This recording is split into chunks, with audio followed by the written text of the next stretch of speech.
Hi, and thank you for visiting my channel. For more information, kindly subscribe and follow. Now let's get started. Brock Lesnar has not wrestled for WWE since losing to Cody Rhodes at SummerSlam 2023. Vince Russo, WWE's former head writer, recently gave his thoughts on whether the Beast Incarnate could return in 2025. Lesnar became one of WWE's highest-paid wrestlers when he rejoined the company in 2012 after an 8-year absence. During his latest in-ring hiatus, WWE has broken several revenue records and sold out dozens of shows. Russo spoke about Lesnar's status alongside host Dr. Chris Featherstone on the latest episode of Sportskeeda Wrestling's Writing with Russo. He speculated that the 10-time WWE World Champion might not return due to his high financial demands. If business, and I'm talking dollars and cents, is the same in 2025 as it was in 2024, Chris, they don't need him, Russo said. It's that simple. And why are they going to pay him the type of money that he's asking for if they don't need him? If things fall off the deep end, that's a completely different story, but if they continue to print money the way they're printing money, there's no reason to pay him that kind of money. 109 to 145. After an 8-month break, Becky Lynch is set to return to WWE television soon. Like Lesnar, Russo thinks finances probably played a part in WWE delaying the man's comeback. I think that's a big reason why we haven't seen Becky. Becky's probably asking for an exorbitant amount of money. Why are we going to give her that? Look at what we're making. 146 to 159. Watch the video above to hear Dr. Chris Featherstone discuss the behind-the-scenes information he heard about Lesnar. Vince Russo questions WWE's Brock Lesnar motivation.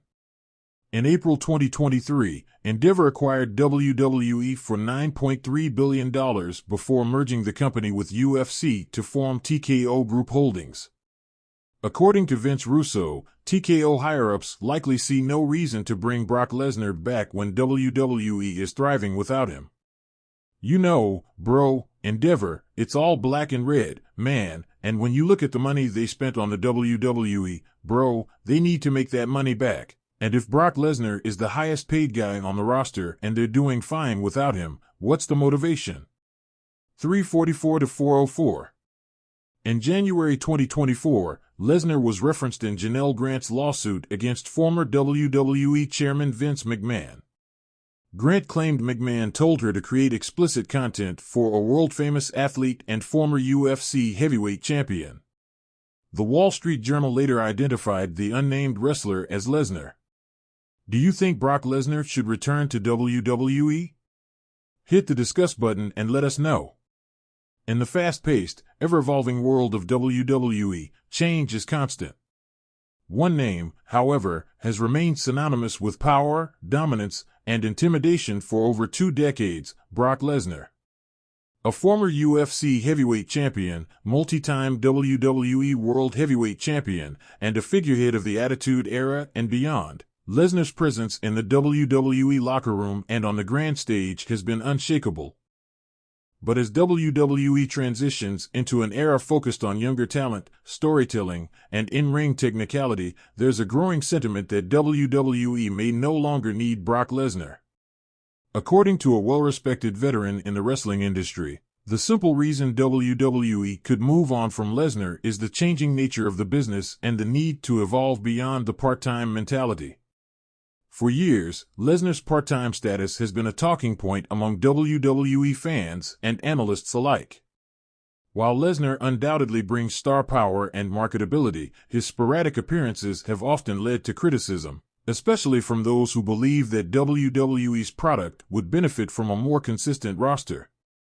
As WWE moves away from the days when legends like The Rock, Stone Cold Steve Austin, and Undertaker made fleeting appearances to maintain their mystique, the company has made a clear pivot toward fostering new stars who can carry the load year-round.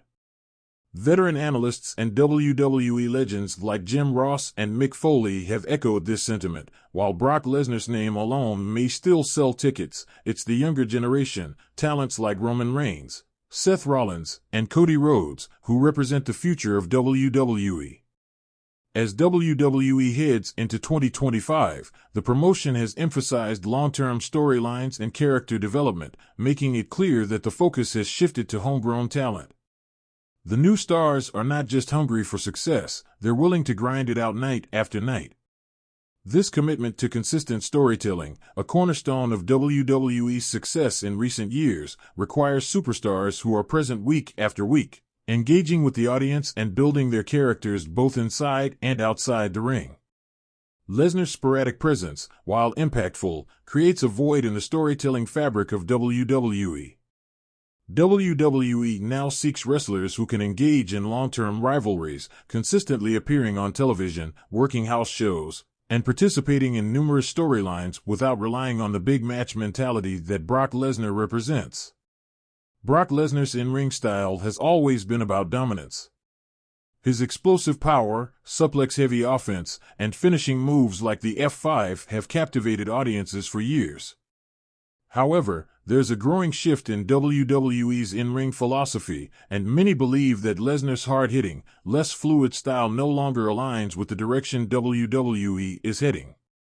WWE has placed increasing emphasis on the artistry of wrestling, showcasing athletes who are not just strong but technically skilled. Talents like Seth Rollins, AJ Styles, and Daniel Bryan have raised the bar for what it means to be an elite WWE superstar, emphasizing in-ring technique, high-flying maneuvers, and storytelling through match structure. This is a stark contrast to the house fight mentality that Lesnar embodies, where sheer power and intensity are the primary driving forces behind a match. While Brock Lesnar is certainly an attraction due to his size and athleticism, his bouts often follow a predictable formula: suplexes, F5s, and a few dramatic moments. While effective in a limited, big match environment, this style lacks the depth that many fans and wrestling insiders now crave. WWE's new generation is increasingly about versatility, and Lesnar, despite his incredible talent, represents an older era where strength was prioritized over fluidity and pacing. Storytelling is the heart of WWE, and in recent years, the company has become known for its intricate, long-term narratives. From Roman Reigns' dominant run as Universal Champion to the emotionally charged feuds like Seth Rollins versus Cody Rhodes, WWE has focused heavily on telling stories that span months, sometimes even years. The focus has shifted toward character development, psychological depth, and complex motivations. Brock Lesnar, by contrast, has often been used as a simple tool to generate excitement. His matches are high-profile, but his involvement rarely contributes to ongoing storylines unless he's directly challenging for a title. Lesnar's brief return-to-form moments, such as his high-profile encounters with Roman Reigns or his brief feud with Drew McIntyre, have all been centered around his status as a part-time attraction rather than as a key figure in long-term storytelling. The evolving narrative-driven approach of WWE means that the company no longer has the luxury of relying on a few marquee attractions. Instead, they need a roster filled with superstars who can drive consistent, engaging stories week after week. WWE's investment in younger talents, coupled with the increasing importance of cohesive storylines, means that Lesnar's sporadic appearances, while valuable in certain moments, don't align with the current direction of the company. From a business perspective, Brock Lesnar undoubtedly provides a return on investment. His appearances on major pay-per-views like WrestleMania and SummerSlam can drive significant revenue, and his drawing power is a key asset. However, as WWE continues to expand its media rights and its network of partnerships, including its partnership with Peacock and its integration into global markets, the company is more focused on developing a consistent, year-round product. Lesnar's part-time status means WWE must continue to pay top dollar for his limited appearances, and this costs the company significantly.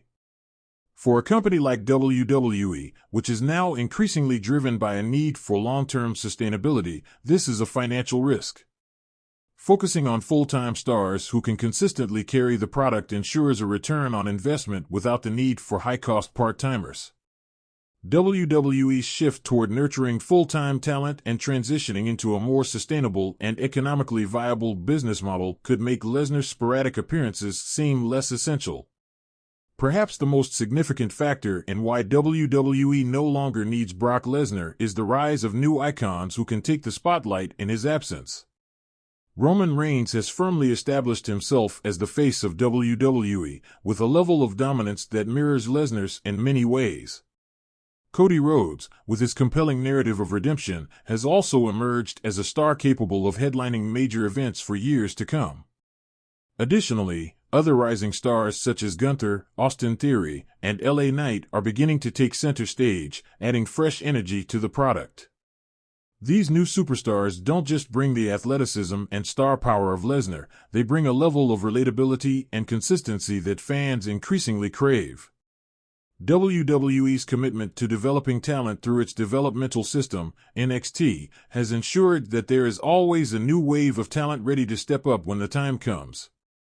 Brock Lesnar's legacy in WWE is undeniable. His dominance, star power, and intensity have made him one of the most iconic figures in wrestling history. However, as WWE continues to evolve, there's a growing sense that the company no longer needs Lesnar for one simple reason: the business is changing. WWE no longer relies on part-time attractions and is focusing on consistent,